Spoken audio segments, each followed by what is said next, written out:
Hi guys, welcome back to my channel. So today I've got a kind of witchy-ish Halloweeny haul. So tkmaxx, I've noticed, has started trickling out their Halloween stuff, and oh my god, I can't wait. Hopefully I should be getting paid this weekend, so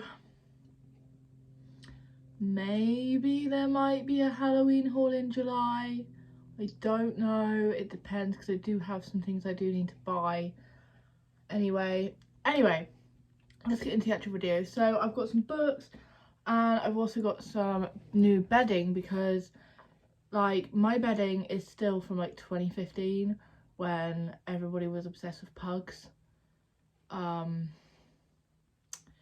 Yeah, so I finally, like, I don't know, bedding just seems to be like something that always slips my mind. Like I'm always buying new furniture, new decor, you know, like bed, like cushions and stuff, but never like actual bed covers.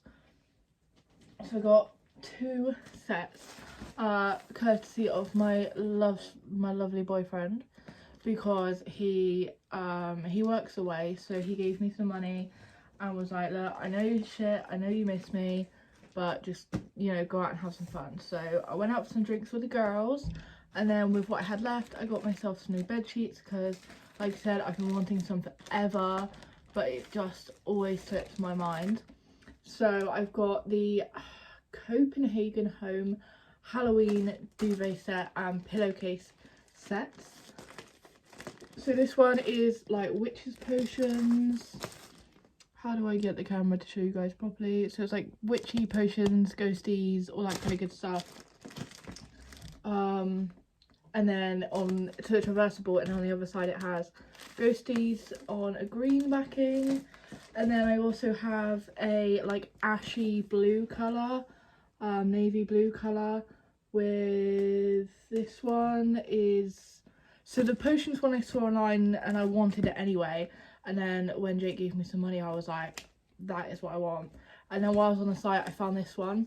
So it's got like witches hats, bats, moons, skulls, cats, pumpkins, all that kind of stuff on it. And then on the reversible side it has some blue, like navy blue stars on the white backing. So these are £16.99, and then I think the postage is like £6, £5.99, something like that. And it took about a week for them to arrive, which wasn't too bad. But yeah, so £16.99 each. So yeah, and then onto the book haul. So I have got a Malcolm Gaskill book. Now I remember a little while ago I can't remember what the book is called. I can see the cover but I cannot remember. One of his books was really popular, and I did see that book in Waterstones when I got this one, but after reading the synopsis and the reviews of them I decided to go for this one first. So this is The Ruin of All Witches, Life and Death in the New World, and reviewed by the Sunday Times. Unforgettable, one of those rare history books that haunts you long after you've turned the last page. Shortlisted for the 2022 Wolfson History Prize. The story of a single witchcraft case in a remote New England settlement in 1651. This is a bona fide historical classic, recreating a brooding, dangerous landscape with supreme imagination and wisdom. So excited about this one. I love like researching the context and history and background of like witchcraft and all those kind of more alternative religions. So yeah, and then on that topic I also have a Tracy Borman book. Tracy Borman, I believe, has some other books on history and on witchcraft. So this one is James I and the English Witch Hunts, a tale of superstition and ultimately injustice, a reminder of how paranoia and hysteria can create an environment in which non-conformism spells death. But as Tracy Borman reveals here, it's not quite typical. The most powerful and Machiavellian figure of the Jacobean court had vested interest in events at Belvoir. Guys, I'm not doing very well. I can't read this book. He would mastermind a conspiracy that has remained hidden for centuries, and the Times has written, gripping, stirring witchcraft, politics and sexual perversity into the cauldron of a superstitious age. Tracy Borman seasons her brew with suggestions of poisoning and the black arts. So this is definitely an interesting one. I can't really put into words why I'm drawn to this, but I just am. It just feels like it would be really interesting to dive into. So yeah, it's 241 pages as well, so it's not too long. And then I have, what should I go with next? I'll show you guys the Netflix series of Sabrina, but the book adaptation. So I have seen the Netflix series a couple of times and I did enjoy it. However, I did find it was quite long. So these are by Scholastic. Scholastic. So they're probably more like YA. But yeah, so it's written by Sarah Brennan, who I believe created or produced the Netflix series. So we've got Path of Night, Daughter of Chaos and Season of the Witch. And also the cover art on these, I love it. I don't know, I think red is a freaking amazing colour. But like, the cover art is just so cool.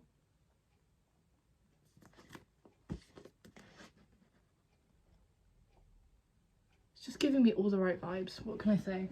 And then I've got the Sanatorium by Sarah Pierce, which was very popular last year at like sort of Halloween in autumn, and I don't really tend to keep up with the trends. I tend to just read what I fancy reading, considering I get most of my books from like charity shops and stuff.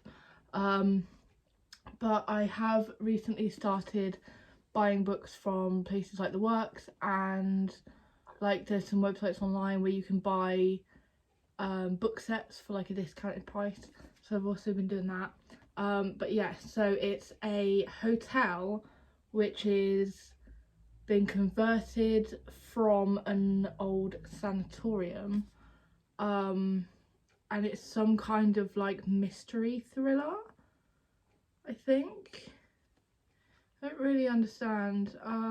A beautiful eerie hotel in the Swiss Alps, recently converted from an abandoned sanatorium, is the last place Detective Ellen Warner wants to be, but her estranged brother has invited her there for his engagement party, and she feels she has no reason but to accept. Arriving in the midst of a threatening storm, Ellen immediately feels on edge, and things only get worse when they wake the next morning to find her brother's fiancée is missing. With access to the hotel cut off, the guests begin to panic, but this is only the first disappearance. Everyone is in danger and anyone could be next. So I don't know whether there's any like supernatural elements to this, or I really don't know, but I know that it was quite popular and I love like asylum stuff. I don't know, that stuff just tickles a little part of my brain when you get like haunted asylums and like supernatural asylum stuff. I love it. And then I have The Witches of Vardo by Anya Bergman. So this is one that I don't actually know anything about, but I saw it in Sainsbury's and I was just really drawn to it and I felt like I needed it in my life. So it says, they will have justice, they will show their power, they will not burn. Norway 1662, a dangerous time to be a woman, when even dancing can lead to accusations of witchcraft. A recently widowed Sigrid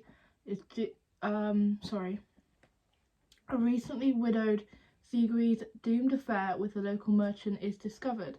She's sent to a fortress at Vardo to be trialled and condemned as a witch. Sigrid's daughter Ingeborg sets off into the wilderness to bring her mother home. Accompanying her on this quest is Maren herself, the daughter of a witch, whose wild nature and unconquerable spirit gives Ingeborg the courage to venture into the unknown and to risk all she has to save her family. So it seems to be a kind of like I guess it's a historical fiction, but it also seems to be a bit of like an adventure, like kind of family motivated story, which I think is really cool. And I also love the cover art on it, like the little, I mean, what would that be, like an ocelot or something on the front? I'm really not sure, but I really like it. I like the colours. Yeah, and it was only £6 for the hardback as well, so I really like that.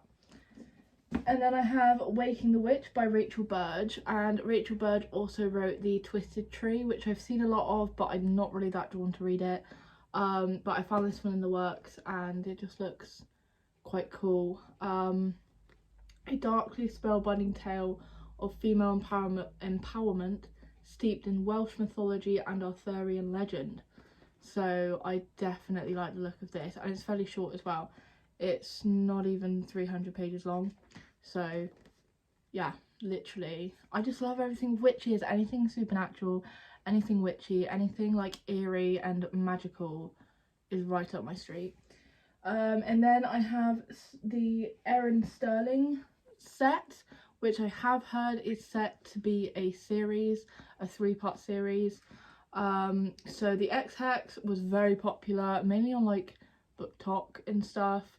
So I bought that in the works, and then I also found the Kiss Curse in Waterstones, and when I was buying it from Waterstones, the lady on the counter said that she's pretty sure she's heard of a 3rd and final book coming out. So I think these are kind of like witchy romances, and it's like the curse starts to affect the magic of the town, resulting in murderous wind-up toys, an outraged ghost, and a surprisingly talkative cat in the X-Hex. So that sounds right up my street. And then in the Kiss Curse,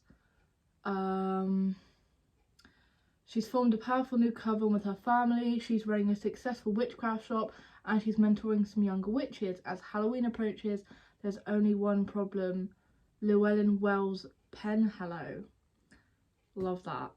This second one is reminding me of The Good Witch. If you haven't seen it, it's like a TV show. I think it's on Netflix. But yeah, I really enjoyed that, and that's what this is reminding me of, with like the like kind of successful witchcraft shop, mentoring other witches, but then there's also like a problem and like kind of a mystery to solve. I really like that. So I'm really excited for these, and again, they're not massively long. 306 pages on the second book and 308 pages on the first book, so again, I can probably munch through these in a few days. And then finally, actually no, not finally, I lied, sorry guys. I have the Payback's a Witch by Lana Harper series. And I just want to talk about the cover art on the Payback's a Witch series, because it's just so simple but it's so cute. Like the little, like, I just love like the witchy hands and stuff. I think it's really sweet. So yeah, and this one was again really popular last year for Halloween, and then I've also noticed that From Bad to Cursed has also been popping up since last year. Obviously, as it is the following book to the Payback's a Witch. A sexy, funny, charming romp that scratches that witchy autumnal itch just right. Exactly what I like. So is revenge the sweetest magic of all? 2 witches plot revenge but end up falling in love with this magical romantic comedy. But most concerning of all, why can't she stop thinking about the terrifyingly competent, devastatingly gorgeous, and wickedly charming Talia Avramov?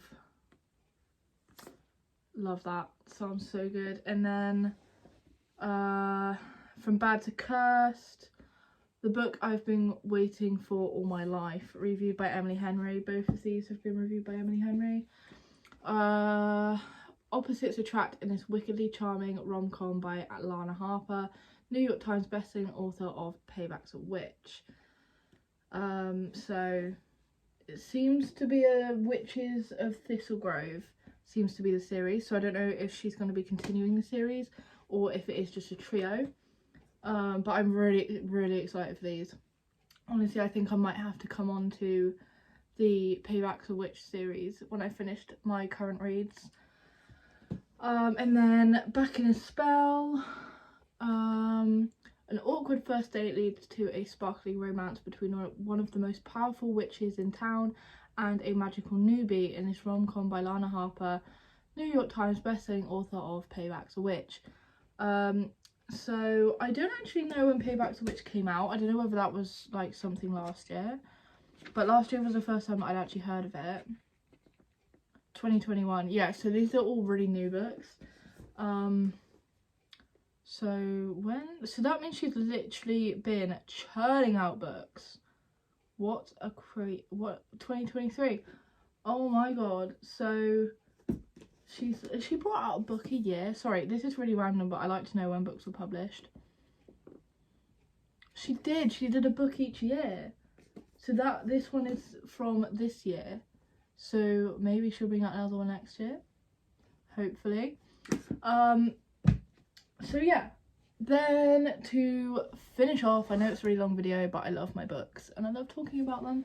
I have some colouring books. So like I said, my boyfriend works away, and when he's not here I get really bored when I'm on my own. And yeah, so I've been trying to find things such as like reading and stuff, and also colouring. So I've got this Halloween horror colouring book for teens and adults. I got this on Amazon, and it just has some really cool like colouring pages in it. Like sometimes I just get bored and I can't really be bothered to focus on anything, so I'll put the TV on and I'll just sit and do some colouring. So that one is from Amazon. And then I got the witch colouring book from the Works, and this one is I'd say it's kind of like whimsy goth witchy. I wouldn't say it's very gothic, it's more of that kind of like hippie whimsy goth kind of thing. But yeah, another colouring book. And then yeah, so that is it for my haul, guys, and then I'll just tell you about my current reads. So I'm currently reading the Lockwood & Co series since the Netflix adaptation. So I've watched what is currently out of the Netflix adaptation. So I'm just about to finish the second book in the series. Only got a tiny bit left. I don't think I'm going to finish it today because I have to leave for work in an hour. But yeah, and then I'm also reading This Is What Happened by Mick Herron, which is a bit of a weird one. It's like a kind of mystery psychological thriller kind of thing.